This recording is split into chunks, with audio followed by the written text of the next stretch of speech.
99% of freelancers don't fail because they aren't smart or talented enough. They fail because they're breaking these 5 unspoken rules. My name is Janessa, and I've learned these rules the hard way through trial and error over 7 years of freelancing. They are what helped me get out of the feast or famine cycle and lock in high-ticket retainers that bring me thousands of dollars a month on repeat. I'm sharing them with you so you can skip over the hard parts and build a business that brings you more income and more freedom. The first rule is so simple, yet most freelancers don't give it much thought, and it's this: reputation is everything. Your reputation is so important. I would say it's the backbone of your success as a freelancer because your business is only as strong as your network. If you burn a bridge because you didn't do a great job, or you caused drama, or you made a mistake and you didn't rectify it, your network immediately becomes weaker. And that's because not only did you just lose that client, but you lost the chance at getting referrals from that client, or having a testimonial from that client, or having any proof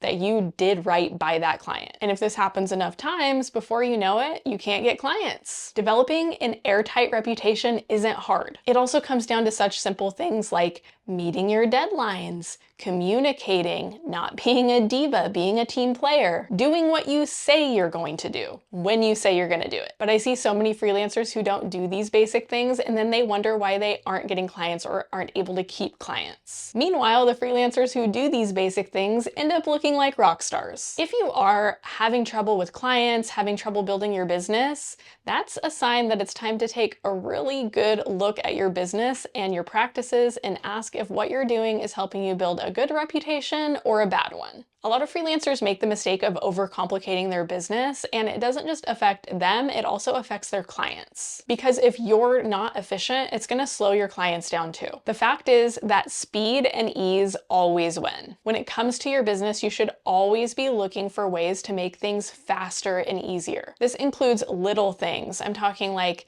invoices, making sure you automate those when you can, saving templates for whatever you do, even if it's just sending the same email. Like I have an email that I send to my clients every month, letting them know that it's time for our monthly reporting call. Even though it's a 2-sentence email, I have it saved as a canned response in Gmail so that I don't have to type it out every time. I know it only takes a minute or 2 minutes to do these little tasks, but remember, when you're a freelancer, you have complete control of your time, so why would you let these little things pile up when you could take that time back and actually have that to enjoy your life? This also applies to how you structure your business overall and your overall business strategy. And I would say the ultimate hack for making sure that you are leveraging speed and ease in your business is to offer a signature retainer service. This is one core service that you offer your clients on a monthly basis. And having one service that you specialize in allows you to get really fast at it, and anything that can be automated, anything that can be streamlined or templatized, you are able to do that. You should also always be looking for ways to make things faster and easier for your clients. Making their lives easier could be something as simple as making it easy to pay an invoice, or having a slightly faster turnaround time on deliverables. It also looks like being proactive and telling them what you need from them in order to do your best work instead of waiting for them to come to you. Between my business and managing marketing for my clients, I work with several freelancers and agencies, and it's always frustrating when a deliverable is submitted and there was something in it where the freelancer or the agency knew that they needed more information from us, but instead of asking, they just did, I'll just say, a half-assed job and submitted it, and then we have to have an additional round of edits. It doesn't really make sense to me because that wastes their time and it wastes our time. Don't be that service provider. Be the expert who asks for the information or the files that you need before you actually start your work. I realized this pretty early on when I started offering social media management services,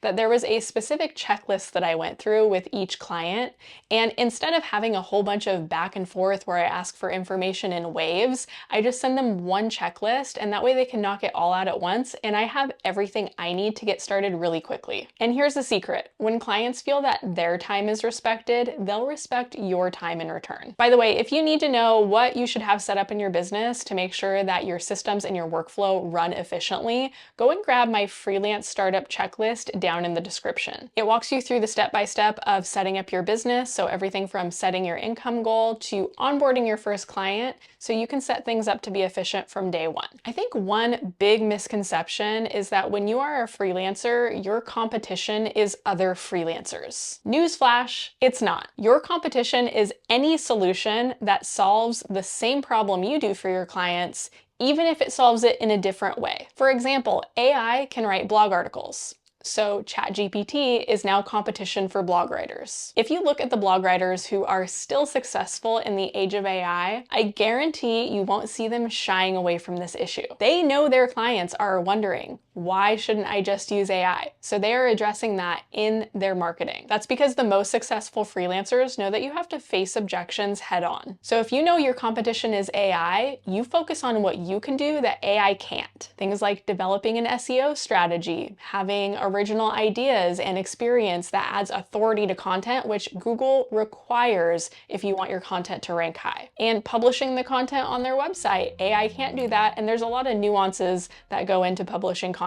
on a website. You've got to optimize the formatting, you've got to have the meta description in check.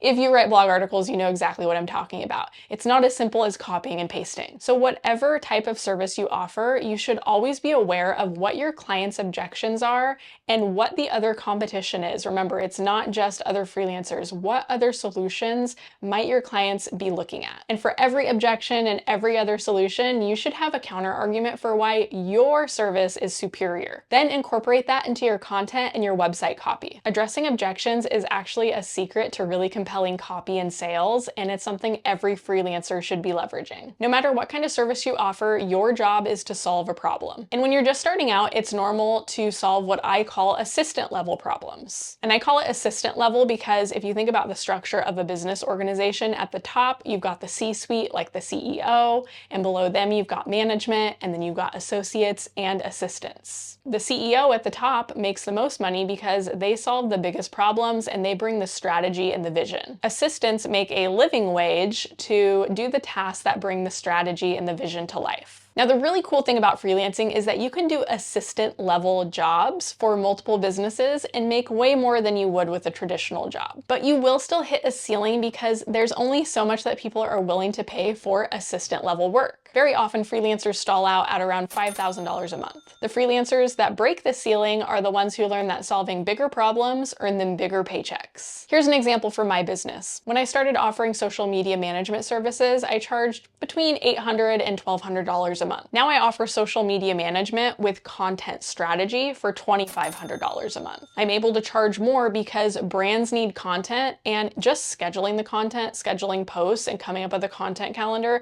that doesn't solve that problem. So I solve that problem of how do we get the content and how do we keep it flowing, so I'm able to charge more. That transformation didn't happen overnight. That's one of the other things I love about freelancing. As you work with clients and you get exposure and you get to see how these multiple different businesses are working, you're able to see what else you can do to solve their problems and to solve their bigger problems, and that allows you to ultimately charge more. Over the years, I have always asked myself, how can I be solving bigger problems for my clients? And I don't plan to stop here. I continue to pay attention to what my clients need and have conversations with them so that I can continually level up. If you want to break into a whole new income bracket and someday make CEO level money, you have to become a sponge for what your clients need and the skills that you need to learn to get there. And I think a problem for a lot of freelancers is that they learn a skill that they can monetize, but then they stop there. Not only do they not learn new skills that they can monetize, but they don't learn other complementary skills that will actually help them grow their business. For example, I see all the time people who are really talented with the service that they offer,